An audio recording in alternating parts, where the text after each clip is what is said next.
this raising of the people of desires and the people of misguidance, raising them and praising them and putting them up. Zakir Naik is the same individual, ya ikhwan, who recently said, when he was asked about suicide bombings, so much so that they found his answer so profound that his followers put his talk upon YouTube. And in this talk he says, when he's asked about suicide bombings, he said that basically there are a group of scholars who disallow it. He said, we have Al-Albani and Bin Baz and Ibn Uthaymeen, and these are scholars that disallow suicide bombings and they say it's haram.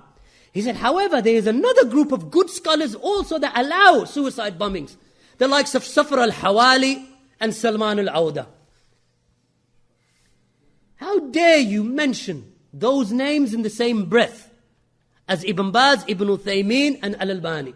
Safar al-Hawali, the one about whom Sheikh Al-Albani said, the Khawarij al-Asriya or Kharijiyya al-Asriya, that they are the individuals who are the Khawarij of this era. And he regards them to be scholars. They are the scholars, yes, the scholars of Ali Tamimi. They are the scholars of these types of individuals. They are the scholars of the Khawarij. And they are the scholars of the politicians. And they are the scholars of the Sururiyya and Qutubiyya. But they are not the scholars of Salafiyya. Look at the statement of Bin Baz with regard to Safar al-Hawali and Salman al-Awda. What did Sheikh Bin Baz say? That either they return back to the truth. This is when Sheikh Bin Baz was alive.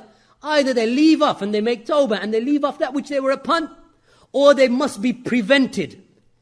They must be prevented from giving khutab and durus and muhadarat, and their tapes should not be distributed, and their rasail should not be allowed to be distributed in our society because of the corruption that they cause. This is Sheikh Abdul Aziz bin Baz. Sheikh Ibn Uthaymeen, when he was asked about the tapes of Safar al-Hawali and Salman al-Awda, he said, these tapes, we are not in need of the tapes of those people who have with them the ideology of the ideology or the fikr of Thawri, or the thinking which is revolutionary thinking. We have no need of them.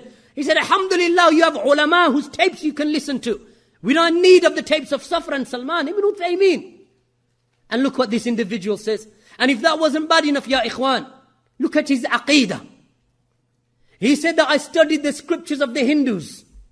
This is Zakir Naik. I studied the scriptures of the Hindus. What does Abu Usama say about him? Unparalleled, next to none. No one like him, next to none. And an individual is unparalleled in his dawah, Zakir Naik. Impressed that much by him. What does he have for the rest of the Salafis? Haddadis, people of bid'ah. I make jihad against them. When I speak against them, this is jihad against them. Against who? Against the Salafis. But when Zakir Naik, next to none in his da'wah, unparalleled in his da'wah. What does he say, Zakir Naik, about the Hindu scriptures? He said, I read the Hindu scriptures, and I studied Brahma, and I studied Vishnu, and I studied Shiva. These are three of the gods of the Hindus.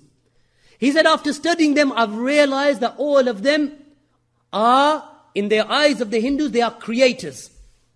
That Brahma is the name for the creator. Shiva is a name for the creator. Vishnu is a name for the creator. So therefore, if a Muslim was to say, Ya Brahma, and call upon Brahma, or call upon Vishnu, and call upon Shiva, then if a Muslim was to do that, then he has called upon Allah. This is Zakir Naik. The same Zakir Naik who said that if Osama bin Laden is terrorizing the Americans, then he is terrorizing the terrorists. If Osama bin Laden is terrorizing the Americans, then he is terrorizing the terrorists. So every Muslim must be a terrorist. And I am with him. With who? Osama bin Laden. Osama bin Laden. So when I mentioned this to one of the followers of Zakir Naik, he said, no, this must be out of context. And I said, no, it's not out of context. This is what he said. He said, no, because if it was true, the British would never allow him to come to Britain. That's his hujjah. I said, His video is present. This is what he said on his tape, on his video, in his audio. This is what he said about bin Laden. He said, no, if it was true, then the British would never give him a visa to come to London. Ya Ikhwan, this Muhammad al-Mas'ari lives in London. The one who says that the beheadings that are taking place in Iraq, he puts them on his website, he lives in London. Abu Hamza al-Masri, the one with the hook on his hand, is doing 7 years now in England in prison. This individual who sent terrorists over to Yemen to bomb Yemen. He himself, his own son spent 6 years in prison in Yemen for trying to bomb a hotel in Yemen. They let him in with political asylum, living in London, claiming the benefits from the society, DSS, what we call the social security. What about others? Abdullah Faisal, or Faisal Abdullah, this Jamaican, who was put in prison for 8 years in Britain and then deported back to Jamaica. So I said, that is not a hujjah. Whether the British allow you or don't allow you isn't a hujjah for anything. They've allowed some of the most akhbathun nas into their country. Some of the worst and most despicable of individuals to take refuge. I said, even if Osama bin Laden was to land tomorrow, they would have to give him, under human rights legislation, they would have to give him political asylum and then try him after that. Because that is the way that they work. So this is Zakir Naik. What does he say? He says that he is next to none. And he is unparalleled. This issue, you would never find this from the words of the Salaf. What does he say on the same khutbah? He said, that, and likewise we have now in London, khutbah, he's supposed to be giving a khutbah. What kind of khutbah? He's supposed to be guiding the people to the sunnah, you're guiding them to the heads of innovation and deviation and callers to misguidance. What does he say? He mentions Yusuf al-Qaradawi. He said Yusuf al-Qaradawi tried to come to London the other day, but they prevented him the visa. Wallahi, the khutbah is not, wallahi ya ikhwan, the khutbah is not for discussion of immigration and customs and excise. The khutbah is to guide the people to the sunnah. So now he starts discussing Yusuf al-Qaradawi. He said Yusuf al-Qaradawi, who's a scholar, an alim of the deen. He said, okay, he differs in some of the affairs with regard to the way of the Salaf. But he's an alim of, now they prevented his visa from coming into the United Kingdom. But he's an alim and a scholar. This, ya ikhwan, you don't find from the words of the Salaf.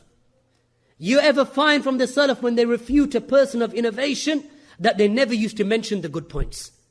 This innovation is from the innovations of the likes of Safar al-Hawali, Salman al-Auda, and the company of the Sururiya and Qutubiyya, the followers of Sayyid Qutb. That they say that if you're going to mention the bad points about a person of innovation, then we must also mention their good points. So now he's entering into this mawazana with Zakir Naik, and likewise with Yusuf al-Qaradawi.